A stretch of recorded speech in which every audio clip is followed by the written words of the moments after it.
Hey, what's going on, guys? What's going on? Welcome to the first episode of the Urban Health Nurse Educator right here on Facebook. Welcome. Y'all know me. If you don't, I'm Steve Belcher, the host of the Urban Health Nurse Educator. Tonight, for the first show, questions and answers about high blood pressure. Now, let me tell you guys who may be watching, and you know me from Urban Health Outreach Media and Urban Kidney Alliance. This show, well, the Urban Health Nurse Educator Facebook page and the shows that I'll be doing has nothing to do with kidney disease. So I just want to let you know right off the bat, the shows that I'll be doing as the Urban Health Nurse Educator will be going over and talking about different health topics that impact urban health communities globally. So, like tonight's show, you may deal with high blood pressure, or your family member. They may not even have kidney disease. They may be dealing with high blood pressure and diabetes and not have kidney disease. So tonight, this show is questions and answers about high blood pressure, because you could have it and not know it, or you know you have it and don't know how to manage it, which high blood pressure is the second leading cause of kidney failure. The first is diabetes. So again, tonight, it's not going to be no hour broadcast, not going to be rambling on and getting off topic. We're talking about questions and answers about high blood pressure. So, what is high blood pressure? You hear it. You hear the name, hypertension, high blood pressure, low blood pressure. It's the second leading cause of kidney failure. Well, this is what high blood pressure is. Blood pressure is the force of blood against the walls of your arteries as it is pumped through your body.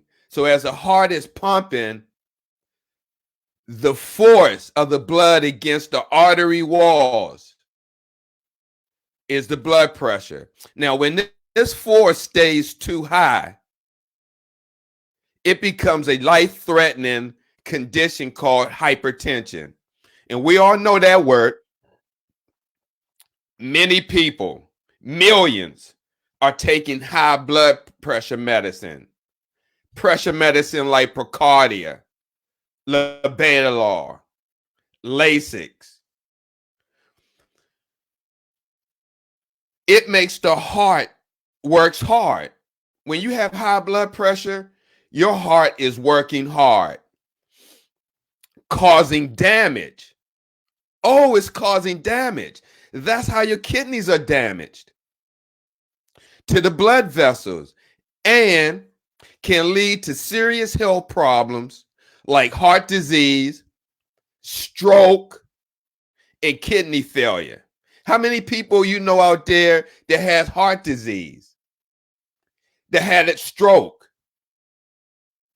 And we know the many people that have kidney disease. We know. A blood pressure, I repeat, a blood pressure of 140 or higher is considered high for most people.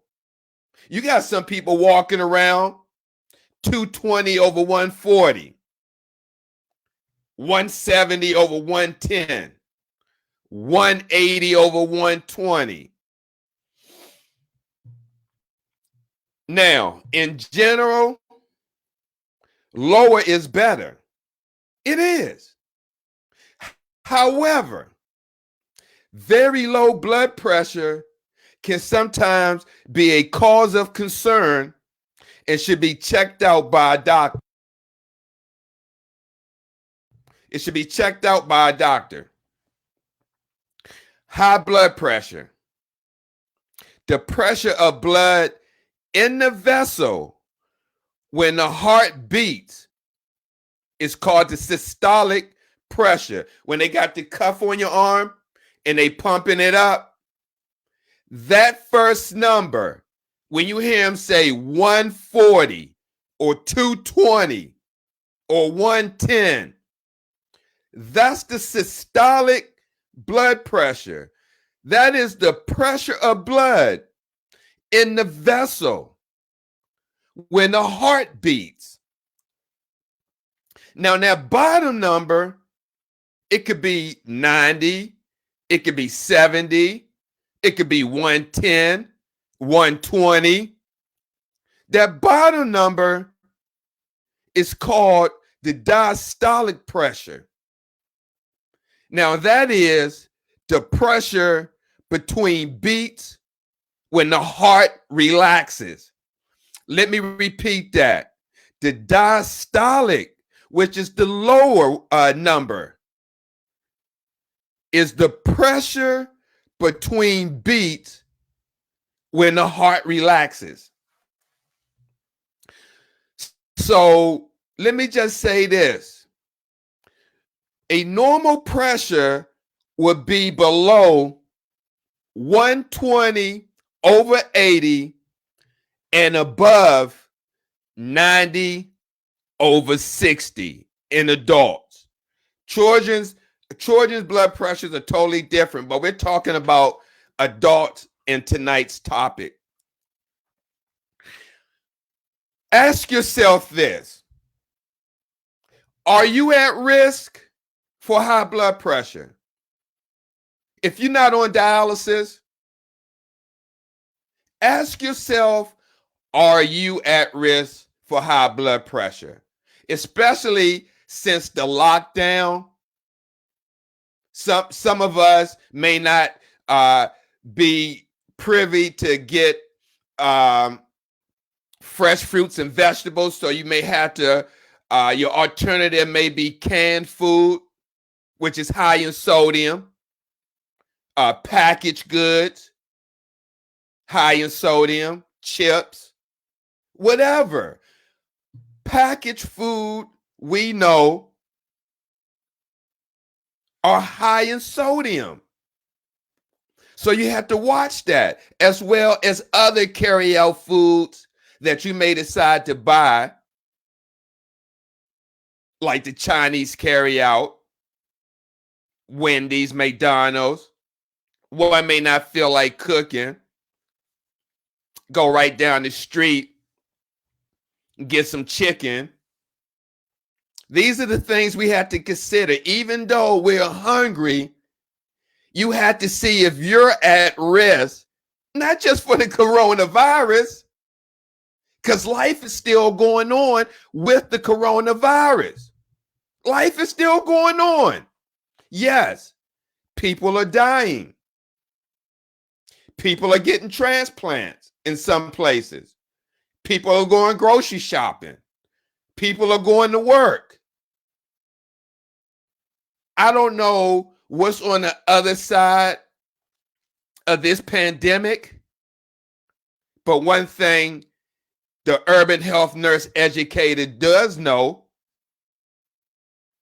high blood pressure will still be around, and it will still be the second leading cause of kidney failure. So are you at risk for high blood pressure? Anyone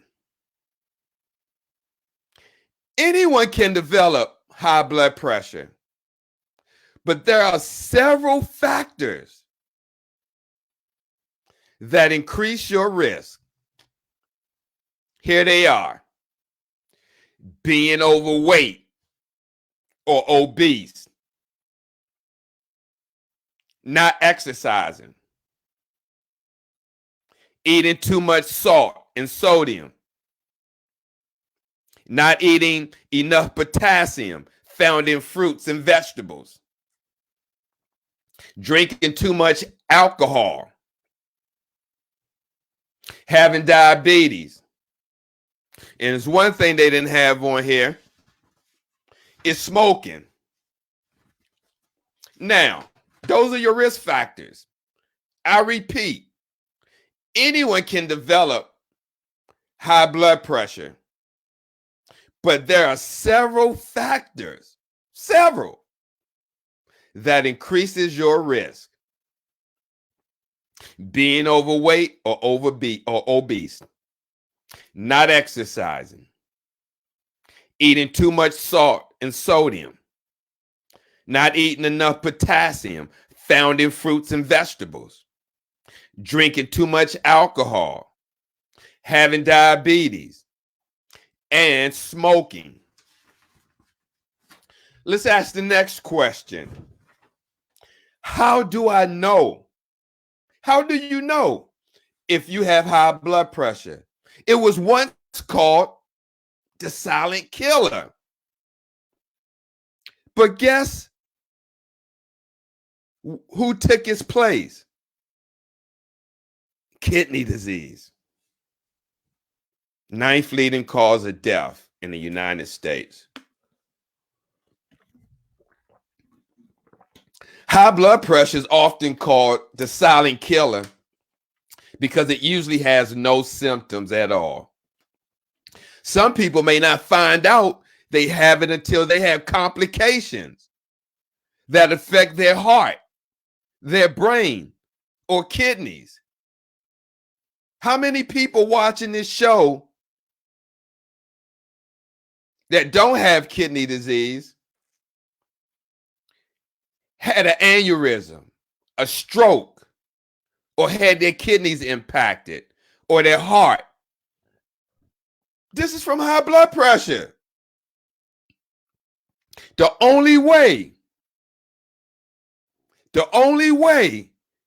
to find out if you have high blood pressure is to have your blood pressure checked regularly by your doctor or healthcare provider. Or go to People's or a drugstore supermarket that has the automatic blood pressure cuffs. Put your wipe it off, of course, with your sanitary napkins or whatever you got, and put your arm in there and check your pressure. Or invest in a blood pressure cuff from the drugstore and keep monitoring of it. Most doctors will check your blood pressure several times on different days to get repeated readings before deciding whether you have high blood pressure. They may give you a sheet and tell you to check your blood pressure at home, or you go back. But we know when we go to the doctors, you already a little nervous with some people, and your blood pressure is already going to be up when you go in the office. So that's something to take into account as well. How can I control, or how can you control or prevent high blood pressure? High blood pressure can be treated and controlled. Many different types of medicines lower blood pressure. But we know with people who may have out of control blood pressure, taking multiple medicines, that may affect their libido or their quality of life, so they may not take it, thus perpetuating, right? perpetuating the problem. Perpetuating the problem. However, many different types of medicines lower the blood pressure. Here are two types. One is called ACE inhibitors or ARBs, right? And what they do, they protect kidney function, and better yet, high blood pressure can be prevented with these two types of blood pressure medicines, ACE inhibitors and ARBs, ARB. You can Google that, ACE inhibitors or ARBs, and see the exact function. Because they do protect kidney function, and yet they lower blood pressure. Now, these are some non-medicinal tips that you can use to control or prevent high blood pressure. They're simple and often small, very small lifestyle changes. That's right. The Urban Health Nurse said it. Lifestyle changes can help control and prevent high blood pressure. Here's one. Maintain a healthy weight. You all know, maintain a healthy weight. Cut back on the calories, on the intake. We all know that diets don't work. But let me tell you what does work. Less calories, more exertion will decrease the weight. So what I'm saying is, if you're used to eating 5 or 6 meals a day, cut back to 2 meals a day and increase your exercise. I guarantee you'll see a weight loss. No one, let me give you the biggest myth. You do not have to eat. Listen, the Urban Health Nurse Educator is saying this. You do not have to eat 5 to 6 meals a day. How did you think the ancestors or even cavemen, people that didn't have processed food and access to food in the machines, fast food restaurants wasn't out in the Western days, Matt Dillon days, in the Gunsmoke days. I ain't seen no carry-out restaurants when Roots was around in the 1860s, the plantations and all that. They ate what they was able to eat. Plus they worked in the fields, thus sweating the sodium. You hardly didn't see a lot of obese people back in the days before all this fast food, takeout, hamburger, Big Mac, triple Whopper with 2,000 calorie in a burger. Now you got shows like 600-Pound Life perpetuating the problem. So, again, to control or prevent high blood pressure, it only takes simple and often small lifestyle changes to do this. Maintain a healthy weight. Be physically active. Even now, if you're nervous or scared to go outside, I don't think in front of your house The coronavirus is in the front of your house. Get a jump rope. Go in your backyard. Go in the alley and walk up and down if you don't want to walk around people. But move, exercise. Follow a healthy eating plan. Again, you don't have to eat 5 meals a day. Your stomach can't hold all that. Why do you think people get gastric bypass? Come on. Gastric bypass. Your stomach is not designed to be trying to break down meat all day.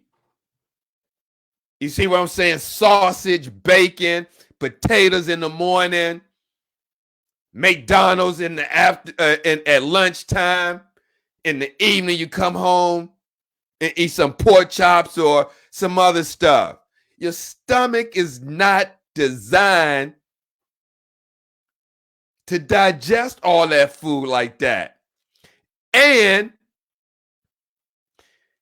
on the flip side of the sodium, you're building up the fatty acids from the saturated fats. Let me just ask you one thing before I move down to the rest of the tips. If you eat bacon, if you're watching, and if you eat bacon, which a lot of people do, I used to be one, not anymore. But if you eat bacon, have you ever seen the aftermath of the cooking grease? Have you ever seen the pan and the white pasty stuff, the grease, as it hardens up in the pan after you take the bacon out? Well, let me tell you, that same pasty wax, greasy substance, that fat, that stuff is on the bacon as well. And you ingesting it. And that's the cholesterol, the fat that they're talking about. So just remember that. Reduce your salt and sodium in your diet. Drink alcohol, if you do, only in moderation. Quit smoking, because we know smoking is bad for your health, especially cigarettes with all those ingredients. All those ingredients. Newport, Salem, Marlboro, Pall Mall. Control your blood sugar or eradicate that blood sugar if you have diabetes. And take prescribed medicines as directed. I mean, they do work, but you want to get off of these medicines for blood pressure, high cholesterol, type 2 diabetes. If you're taking metformin, you want to get off of these medicines, because if your cholesterol level can go high, if your blood pressure can go high, and your blood sugar, they can also go low. And without medication, but through simple dietary changes. So that is this education on questions and answers about high blood pressure. Again, it's just straight, simple information. No getting off schedule, course, none of that. Just straight facts, evidence-based information. And that's how the Urban Health Nurse Educator shows will be designed. So if you want more health education tips, subscribe to the Urban Health Nurse Educator YouTube channel. There will be great shows, not just on high blood pressure, but stroke, lupus, how to manage lupus, sickle cell, what else? Stroke, how to deal with it if your family member has a stroke, diabetes, asthma. It's going to be a lot, guys. It's not just kidney disease. That's on Urban Health Outreach Media. This is strictly urban health information, chronic illnesses and diseases that impact the masses. And we may even talk about the coronavirus because it looks like that's going to be hanging around for a long time. So, guys, thank you for tuning in for the first show of the Urban Health Nurse Educator. You'll be able to see many shows. I'm sorry, I gave you the wrong one. You'll be able to see many shows again on the Urban Health Nurse Educator YouTube channel or Facebook page. Just be on the watch out for more topics that will impact your life. Thank you guys for watching. See you around. Good night. God bless you.